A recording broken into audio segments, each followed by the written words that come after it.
Hello and welcome to your NARSA weekly update for the week commencing Monday the 11th of November 2024. Happy Remembrance Day. It's Gary here again, and I don't often get an opportunity to record on Remembrance Day, but with it being a Monday I have that privilege this week. And of course you will know that Remembrance Day is when most upstanding members of the public in the world pause to stop, acknowledge, thank and respect the sacrifices that our fallen servicemen and women, heroes, have made so that we can enjoy the freedoms and privileges that we do enjoy today. As it turns out, yesterday it was also an opportunity for the underbelly of society, and I'm talking about fans of that mob from the East End, to sing rebel songs and basically interrupt the minute's silence. And I think it got cut short to about 20 seconds or so. I didn't do an exact timing, but it certainly wasn't even close to half a minute, and that's just what they did. And it's also an opportunity for certain professional football clubs and certain individual professional football players to show the ultimate disrespect to both the country that they're living in, the country that they're very fortunate to earn a very healthy living in and from via the freedoms that our fallen have gifted them. And I just don't understand that level of abhorrent disrespect. So what I did in preparation for today, I looked up the words disgusting and hypocrisy in the dictionary, but then I landed on ungrateful, and I'm going to give you a bit of an education session here. Ungrateful means unappreciative, not displaying gratitude, not giving due return or recompense for benefits conferred, unpleasant, distasteful, and repellent. Unpleasant, distasteful, and repellent. That just kind of sums them up for me, and I don't know how they can put their head on the pillow at night and think that they did a good job in terms of representing themselves, representing the families, representing their club. It's just disgusting. Now, will the media pick up on this and highlight it for what it is? Or, and this is a bit of a rhetorical question, folks, will they kind of look down and just kind of shuffle their feet and insist that there's nothing really to see here? We know the answer to that because you don't see any reference or mention of that whatsoever at all in any of the media outlets that I looked at. I looked at BBC, I looked at Sky, and nothing. Absolutely nothing there. How pathetic is that in terms of societal behaviour? It's just absolutely unbelievably disgusting and pathetic. So I, for one, am very, very grateful and will continue to be grateful for the remainder of my life. And I just can't thank everyone enough for everything that they've done for us in terms of the work that they do, the life choice that they have made, and to, as I said, all of our fallen heroes back in the day. All right, rant over. Back to Rangers. We still don't have a chairman. We still don't have a CEO. Maybe the international break will, another international break. Maybe the international break will provide us with certainly some respite. I know that when I deal with the club, and I'm kind of chatting to the club almost every day, every other day anyway. And when we have a run of games, it's very, very centred on the first team games. That everybody in the club just focuses on making sure that we do a good job for that. So hopefully this break gives everyone a chance for a breather, and also gives the club a bit of a chance, kind of without if I could say, the distractions of a game. And I don't mean that. I mean, that's the whole point. The club exists in and of itself, but the games can kind of get in the way of business sometimes, I imagine.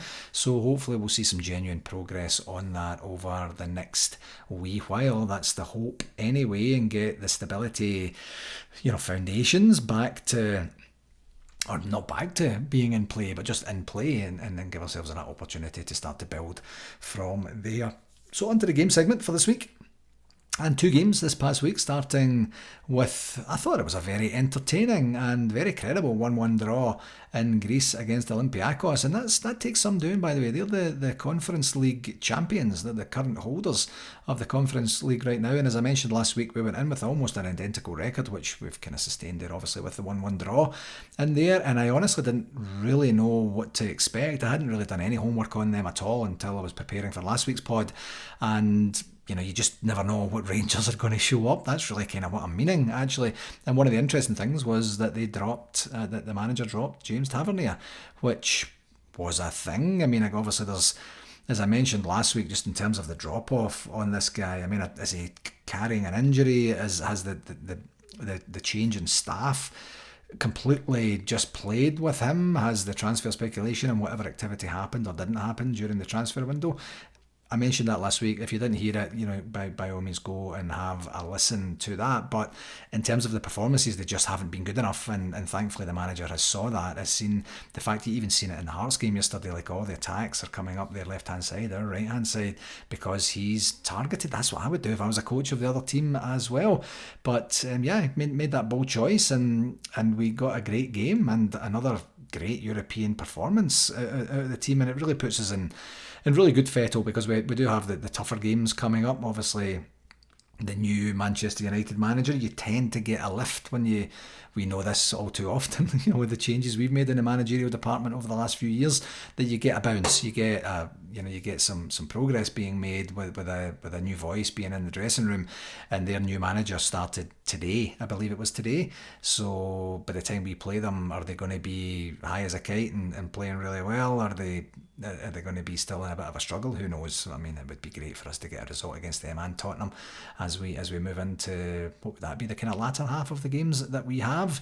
But anyway, back to this game. As I say, it does put us in good fettle here, I think, in good shape for getting a playoff berth at the very least. I mean, it would be great to get the automatic qualification for the final, the final 8 or the final I think it's the final 8, isn't it? And it's the final 16 the playoff spots go to. Anyway, we had a goal from Cyril Dessers. He's back to scoring again, which is great, and we had so many great chances to really put the game beyond them. And then, of course, we lose the opening goal, and then we're kind of struggling a wee bit. But I thought it was a vintage Rangers Football Club European performance, and something that we've come to expect certainly since Steven Gerrard put us back on the map in terms of European performances. So the positives from that, obviously the result, it's great to get that, and we're still in prime position for, at the very least, as I mentioned, a playoff spot there. And CD9 getting another goal, that was his second in 2 games, and subsequently, of course, he got the third in 3 games with the winner against Hearts 2. And he had a few glaring opportunities that he let go past him, didn't he? Which I don't know. Which that's not us. Maybe I should put that in the negative part. But battling back from a goal down against any team is good, and I thought we were very worthy of at least a point there. And I think we were just back to the dynamism that we showed when Philippe Clement first came in. We noticed it. I noticed it anyway in last weekend's game. And then we carried that through into the European game. Like, when Philippe Clement first came in, the biggest thing we were kind of trying to basically get ourselves over from the Michael Beale disastrous era was none of this tippy-tappy, sideways, backwards passing garbage. Just get the ball and drive forward, and really, really noticed that in last week's game and Thursday's game. Not so much yesterday's game, which I'll get to here very shortly. But, and obviously getting a point in Europe is good financially for the club too. The negatives, I kind of mentioned it there. If we had a striker with pace and a little bit of a cool head and an ability to truly make the other teams pay, the other teams think about what's happening, the game would have been out of sight, and we would have had another tremendous European result. But he just doesn't have what I just mentioned there, which is unfortunate for us. But other than that, no real complaints. It was a good performance, good result. I felt great after it, I really did. In terms of our stats, we had 40% possession, but really used that possession for good for the team, because we had 11 shots on goal and 6 on target versus their 6 shots on goal with 2 on target. So we outmaneuvered them in terms of chances created completely, and I think they'll probably know that they were in a real hard game. And in terms of the referee watch, I thought he did okay. 3 bookings overall, with 2 of them kind of later in the game, which is a wee bit unfortunate. Maybe the tiredness kicking in, and the ability to break up the play so that we don't lose any chances at the death. But yeah, the referee was okay. 7 out of 10 he'll get for that. The second game was yesterday's 1-0 a slog of a game, win over Hearts at Ibrox, and we scored very early, and one that must have stuck in the throat of the naysayers, of course, because we had James Tavernier returning to the starting lineup, and CD9 gets a little bit of grief as well, and of course Tav sets up CD9 for the winner, and 3 goals in 3 games. You can't argue with that, but we all know what Dessers is and isn't, and he'll score some of the chances, but how many chances did he have truly on Thursday night or Thursday afternoon? It was a lot of chances, and he took one of them, and it was arguably the more difficult one that he took. It was a good goal that he scored, but anyway, getting the goal early, especially at Ibrox, you're thinking maybe this could be something, because Hearts are second bottom of the league, really, effectively bottom if Hibs were to win, but then Hibs can't even win either. So I suppose that's maybe kind of moot, but we just didn't kill off Hearts at all. And here's the weird thing for me. I didn't watch it live. I watched it on replay after the game, so I already knew the score, which is a kind of fine way to watch it, actually, because I'm not as nervous and kind of not as passionate. So maybe that's not the way to watch it, because I do like the passion that I get when I'm watching. But here's the thing. I thought that everyone kind of just did their job, if you know what I mean. You could see it was disciplined. Everyone did what they were told to do or what they were instructed to do for that particular game. But there was just no. It was kind of almost robotic-like. Does that make sense? As I'm saying this out loud now, it's not really jiving with the message I wanted. But nobody had a nightmare. Nobody really did exceptionally well. There was just no invention, no creativity, and dare I say it, no real passion around the game. It was just another turgid domestic display that we've become used to this season. Lots of possession, but we just stopped playing with the same drive that I mentioned previously in our two performances, and that's what made them shine. That's what made them entertaining. That's what gave us something to kind of get off our seats for. So that's kind of coached in, So I don't know if I understand that. Maybe I'm just formulating an idea right now that will come to fruition over time. I'm not 100% sure, but it was a slog. It was a slog to watch. The positives, the Tifo display, the lest we forget, was absolutely stunning. Rangers do such a brilliant job of that. I don't think anybody does that better than us in world football. Of course, getting the win, getting a clean sheet, another goal for CD9 is great, and the fact that Hearts didn't actually score when they had a really good opportunity to score, right? I mean, that's so cliche, isn't it? Keep things tight, just keep doing your job, and we almost lose a goal in the first minute of the second half there. So I'm very, very, that's a positive for us, because I'm not sure what the reaction would have been for and from the team as a result of them scoring, but they didn't, and that's a good thing. Negatives, the actual entertainment that was on show just wasn't great. The first half in particular was a really difficult watch, and as I said, we're playing the worst or the second worst team in the league. We're at home. Where is the dominance that we would expect, when third place plays 11? And I don't like saying third place, but we are firmly rooted in third place right now, and we need to do some catch up here. Aberdeen are continuing to still, obviously apart from against that mob in the semi-final and against us, they're actually working exceptionally hard to get the results, so fair play, I suppose.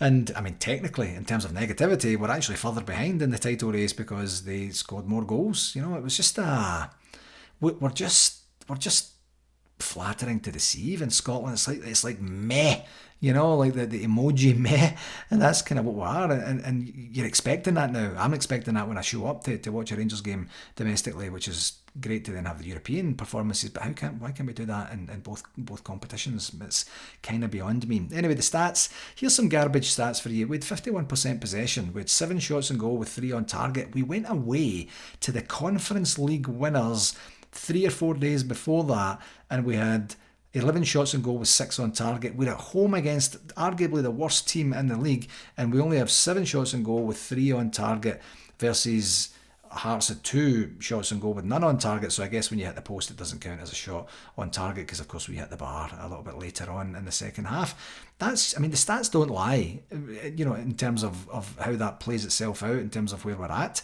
right now. That's just not good enough for any team. We should be at least in the 60s against every single team in the league, including that mob from the East End. So to get 51 and then have the amount of shots on target that we didn't have is a worry. It really is a worry. In terms of the referee watch, I thought Matthew McDermott did pretty well. Actually a couple of times, especially in the second half, he let the play go when he could. When he could, and then he even went back afterwards and booked one of their guys after playing the advantage. That's very weird behaviour from a referee in Scotland, isn't it? Like picking the right time to play advantage and then actually following through and saying, here's your yellow card, by the way, don't do that again, or you are off. I thought that was exceptional, and the fact that I'm calling it out shows you how often it does not happen, certainly in Scotland. I thought his booking The only complaint I would have about the referee, I thought his booking on Sterling was harsh. I didn't think that was a booking at all, and he just decided he couldn't get his card out quick enough on that particular one. So who knows what it sounded like, who knows what he thought he saw, but I didn't think it was a yellow card at all. I thought it was just a run-of-the-mill foul, but other than that, he did well. I was impressed by the advantage played, and it looks like he's a bit of a talker. He likes to talk the players through the game, so he's going to get 7 out of 10 for that. Nothing overly exceptional. He did his job, but it's just so weird. In terms of games for this week, of course, as I mentioned, we have another international break right now, and that is they're just annoying. And we didn't come back well at all from the last international break, which was the first one that I think under Philippe Clement that we haven't. Typically we've come back and at least got the results, but last time we didn't. I think we started off with a defeat. Was that the Kilmarnock game? It might have been. So, who knows? Maybe this will be a break, or this will be good for us, or whatever. I mean, in terms of the way we're performing domestically right now, that is a big conundrum that has to be fixed, and fixed quickly, or we're not even going to finish second this year. So we'll see how that goes. In terms of RTV, I thought it was very good. As I say, I watched it on replay yesterday, and the access was great. The ability to fast forward and watch it and such was brilliant. It was a good experience. I enjoyed it. No issues there. In terms of shout outs, last week I did wish the Calgary Cavalry all the very best in the final of the playoffs for the Canadian Premier League, and I'm delighted to say that they won. They won the game against Forge, who are talking about being a dynasty team because they've won it. I think the Forge have won it like 4 out of the 6 years now, something like that, since it's came in. And Calgary beat them 2-1, and it was quite an entertaining game. I put it on the last half hour or so, and the fans down there are really enjoyed.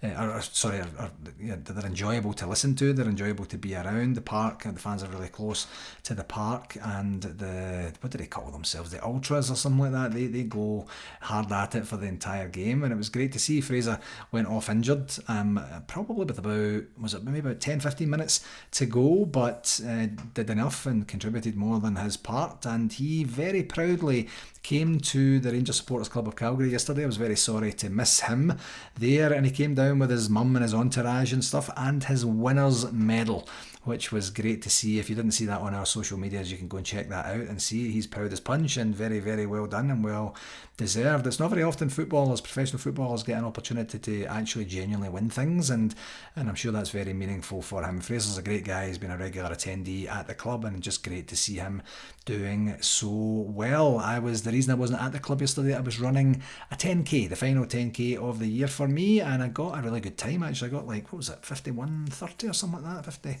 51, 52, something like that. But yeah, it was good, and I'm kind of hurting today actually. Going at it a wee bit harder in a race is a wee bit different than the regular 10Ks that I do every other weekend.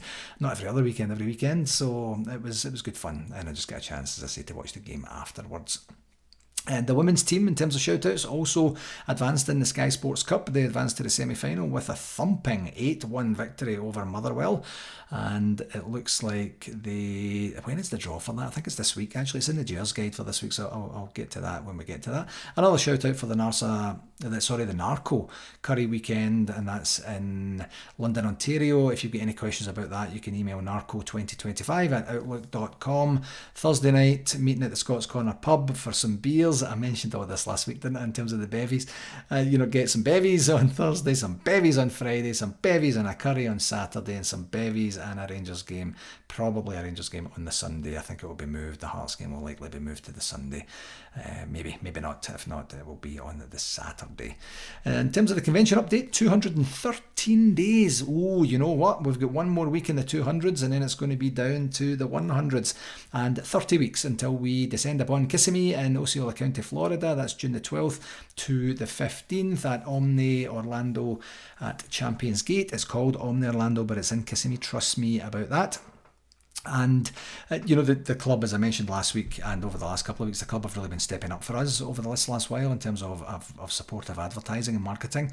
For us, you're going to see more of that. We're actually going to get on the LED screens, pitch side, not the ones that are higher up that you might not get a chance to see on the TV. We're going to get pitch side, and that's looking like it might be this side of the year, but it's probably going to be the early part of New Year, and that's a big deal for us to get ourselves so recognised over there. back home, and hopefully that spurs on people to purchase some tickets, because the tickets and the hotel are of course out for sale, and it would be great if you bought some so that we can get excited and have something to look forward to at the end of the season, because the way things are going right now, it doesn't look like it's going to be much in terms of victories and shiny silver things being waved at us. I hope I am wrong and we have a chance to prove that in 4 or 5 weeks time here when we have the League Cup final, and that could be a pivotal moment for us and our season. But the latest advertising is we were in the match day programme, and we were also showing on the back end of the displays at the food kiosks at Ibrox as well, just NARSA with the John Brown and Mark Haitley on there as well. So I just love that stuff. It's great to see stuff like that really come into fruition, so hopefully that helps us generate a bit more in terms of ticket sales and such. I'm going to do a wee bit of work. It's probably not going to be today, but just to get the golf organised, get ourselves set up for success on that. I did see an email coming in a wee bit earlier, I haven't opened it yet, in terms of the guy being quite desperate to get, not desperate, he's the guy being keen to get the signed contract back there, so we'll get that organised and see where that takes us. So that's kind of exciting.